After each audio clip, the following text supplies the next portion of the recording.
Hello everyone, this is Miss Angelina from Lavi School of English Language and you're welcome to my page. I was not expecting that many of you would actually watch my video, but I was a bit surprised as well. I was not expecting that so many people would actually watch my video, and I am really happy about that, and thank you so much for appreciating me, and I thank all of those people as well who criticized me a little bit.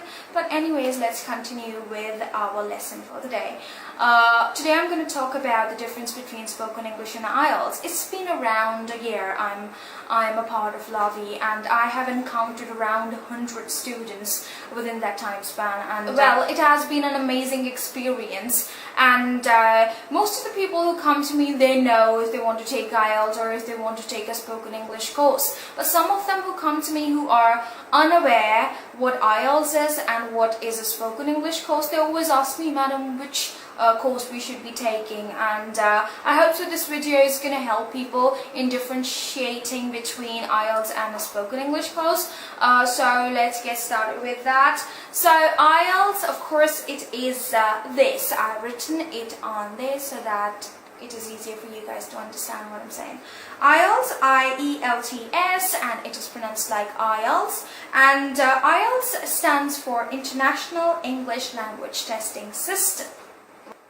The purpose of IELTS is not served until you actually appear into an examination at British Council or Australian Council. If you don't do that, the purpose of the test is not served. It's not like that you'll come and take an IELTS class and just go and just sit back home. It's not like that. You have to appear into an IELTS test. You have to register yourself on British Council or Australian Council, that's also known as AEO, and only then you would be actually serving the purpose of this particular test. Talking about the categories of IELTS, oh well, the very common ones that most of the people know that are academic IELTS and general training IELTS. Academic IELTS, academic IELTS is for all the students who want to study abroad in English-speaking countries and in other countries as well, because people consider this a very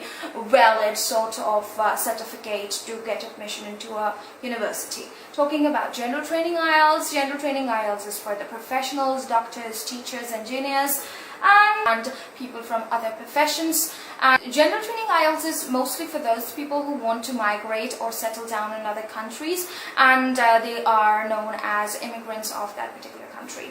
Now, these are a few of the types of IELTS that people don't really know about. IELTS UKVI, that stands for United Kingdom Visa and Immigration Test. Well, this test is only for UK if you want to become a migrant and if you want to study or settle down in the UK.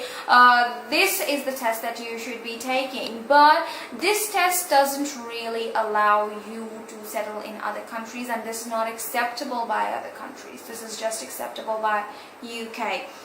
Talking about this one, this is IELTS A1 Life Skills English Test. That's also known as the spouse visa test. If you have your spouse in London, you have to take this particular test to move abroad.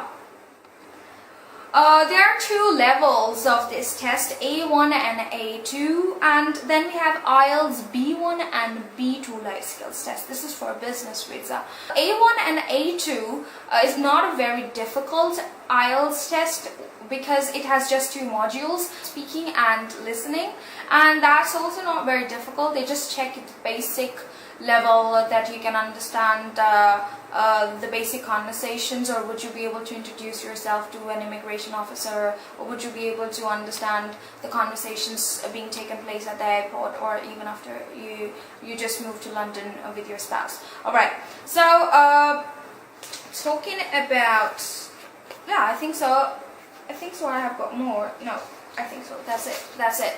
So now talking about the spoken English, people call it a spoken English course. That's actually not just a course. It is developing a habit to use a language and practice it with your friends, relatives and people.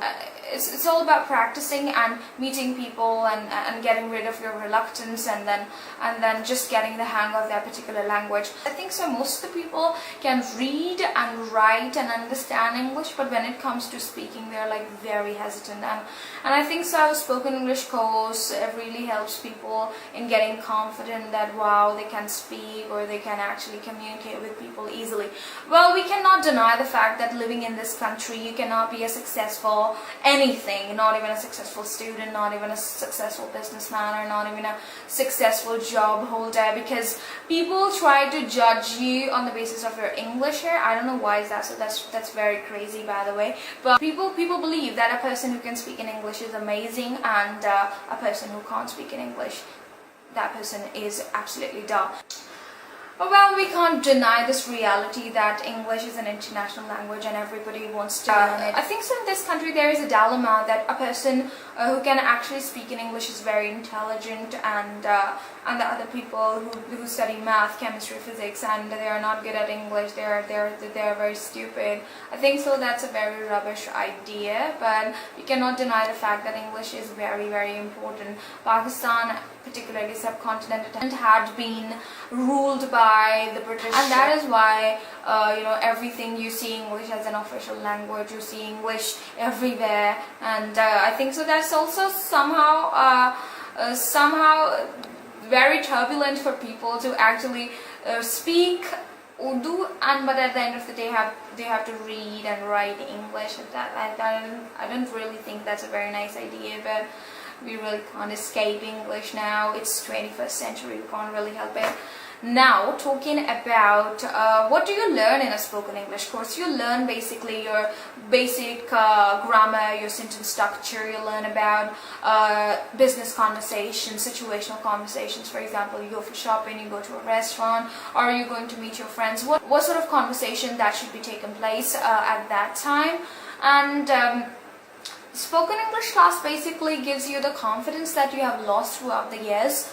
This is not of course your fault. This is the fault of this particular educational system, where people emphasize more on reading and more on writing, not on speaking and listening. That's why when it comes to speaking, people are very, very shy, and they're not even confident because they have not been encouraged to speak in front of people. And listening is also a problem because they cannot understand if anyone is speaking in an accent. This is very, very tough for them to understand.